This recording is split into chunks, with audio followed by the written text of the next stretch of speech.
Hey, thanks for stopping by the shack here. So I'm looking at NorCal 40 number 1 now. I've moved on from NorCal 40 number 2.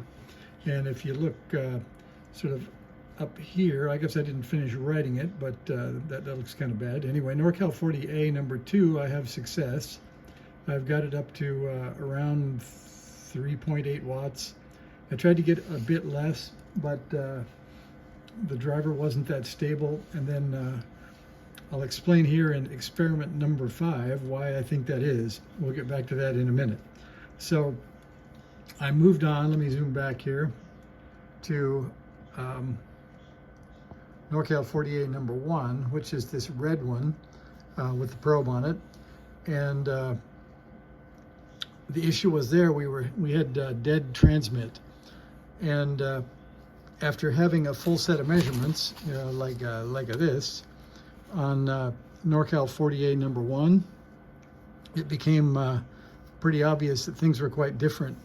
For one, I had lots of VFO signal coming out of here, out of here, out of here, and then you go up to the transmit mixer up here, and it was a bit odd. If you can see, I had 4 volts peak to peak on the input of pin 1 here, which seems quite high in retrospective, but I had 750 millivolts here on pin 6, and I had, let's see, 250 millivolts on pin 7, and then I had about 500 millivolts here on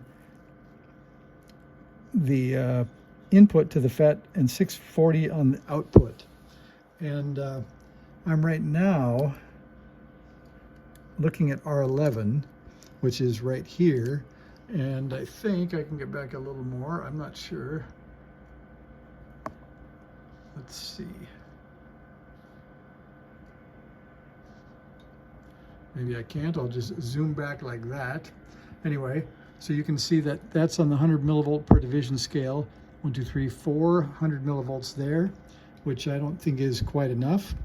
And then, if I get back to my page here, by inspection, I found that I shorted the number of turns by 2 or 3 on this L6, which means this probably isn't really peaking at 7 megahertz, and that may be why the drive is low right now. So I'm going to first go fix that, put 28 turns of number 20, I don't remember, 28 or 20, number 28, 28 turns of number 28 on a red T37-2 to make sure that that coil is correct. And you can see, let's see, right there, it is the right core, but it doesn't have enough turns. So we're going to fix that. Another thing I found is that on the supposedly good radio that actually has too much drive, I found that C31, and if you look at C31, it's supposed to be a 5 picofarad cap. Somehow I accidentally put an 820 picofarad cap in, so that's why the VFO drive to the transmit mixer is way too high.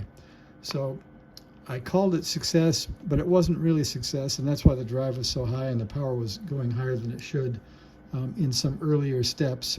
I did get some good comments about don't try to get 5 watts out of this thing or something's going to fry, and that was true.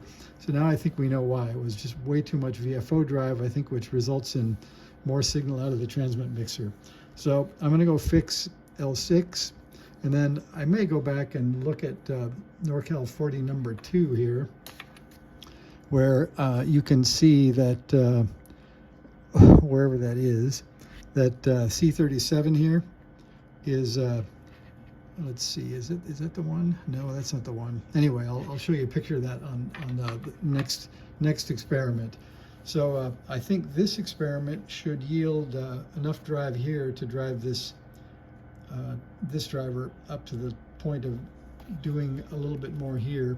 I did actually get about 10 volts peak to peak out, and I think that's something like, I don't know what, almost a watt, I guess, but just not enough drive.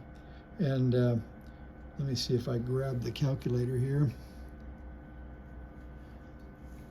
I think we gotta wait for the poor iPhone 6 to regain its senses here. There we go. All right, so we had 10 volts peak to peak. We'll square that, and oh, I guess that's obvious now, divided by 400. and there's your numbers. So it wasn't too bad. I could leave it at that, and that actually might be correct. So we'll see once the next experiments continue here. All right, well, thanks for watching, and looks like we might have a running NorCal 40 maybe in 1 or 2 more experiments. Thanks for dropping in. See you.